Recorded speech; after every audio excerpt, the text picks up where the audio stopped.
मतलब राजनीति विज्ञान का चैप्टर 4 जाति धर्म और लैंगिक मसले करेंगे। इस पे हम आज फुल टॉपिक पे आज हम चर्चा करेंगे और इसे हम समझेंगे कि ये क्या है और चैप्टर में कैसे कैसे मेन पॉइंट है।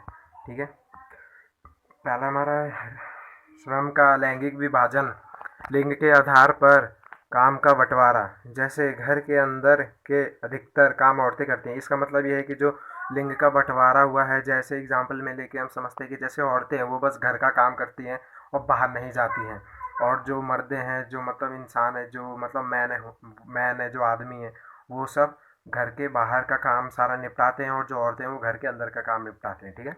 सेकंड है हमारा नारीवाद, औरत और मर्द दोनों के लिए एक समान अधिकारों की मांग करना या नारी शक्तिकरण की मांग। मतलब ये जो औरत है और जो मर्द है, इन दोनों के मतलब अधिकार में समान मतलब बराबर मतलब मांग करना, इसे हम नारीवाद कहते हैं। और थर्ड है स्वीडन, नॉर्वे और फिनलैंड जैसे देशों में सार्वजनिक जीवन में महिलाओं की भागीदारी का स्तर काफ़ी ऊंचा है। मतलब ये जो दो देश हैं, ठीक है, पहला है हमारा स्वीदेश, फिर दूसरा नॉर्वेस और तीसरा है फिनलैंड। ये जो तीन देश है ना, इसमें जो महिलाएं हैं ना, उनका मतलब सबसे ज़्यादा भागीदारी है, सबसे ऊंचा उनका वो है, पद पद जैसे है, मतलब हर काम में। चौथा हमारा प्रधान समाज, ऐसा समाज जिसमें परिवार का मुखिया पिता होता है और उन्हें औरतों की तुलना में अधिक अधिकार होता है। मतलब इसका मतलब यह है कि ऐसा समाज जिसमें जो घर का जो परिवार का जो मुखिया होता है वो एक पिता होता है, और वो जो पिता होता है उससे औरत से ज़्यादा उसको अधिकार होता है पिता का, उसे हम पितृ प्रधान समाज कहते हैं।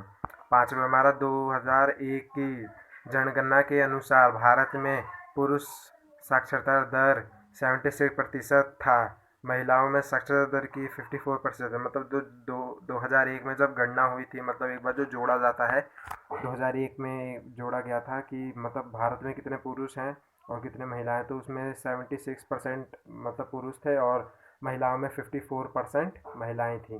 सिक्स हमारा 2001 की जनसंख्या के अनुसार भारत में लिंग अनुपात 1927 थी। मतलब जो 2001 की जनसंख्या के अनुसार है, उसमें भारत में जो लिंग थे वो 927 है।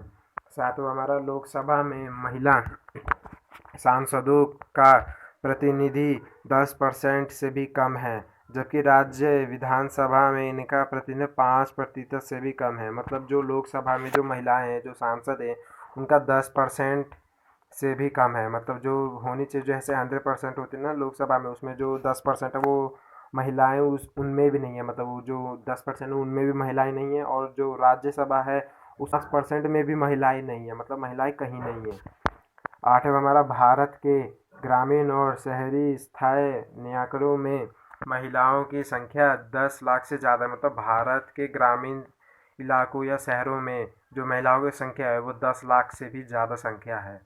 अगला हमारा परिवार कानून, विवाह, तलाक, गोद लेना और अधिक उधारगिरता सॉरी उधारी सॉरी सॉरी उत्तराधिकार जैसे परिवार से जुड़े मसलों में संबंधित कानून। इसका मतलब है कि जो विवाह है या तलाक है या गोद लेना या उत्तराधिकार जैसे अलग अलग अलग परिवार के जुड़े मसलों में संबंध कानून। मतलब ये जो इनकी जो मतलब कोई भी केस वेस होता है विवाह को लेकर, तलाक को लेकर या गोद लेने को लेकर, ये सब कौन करवाता है?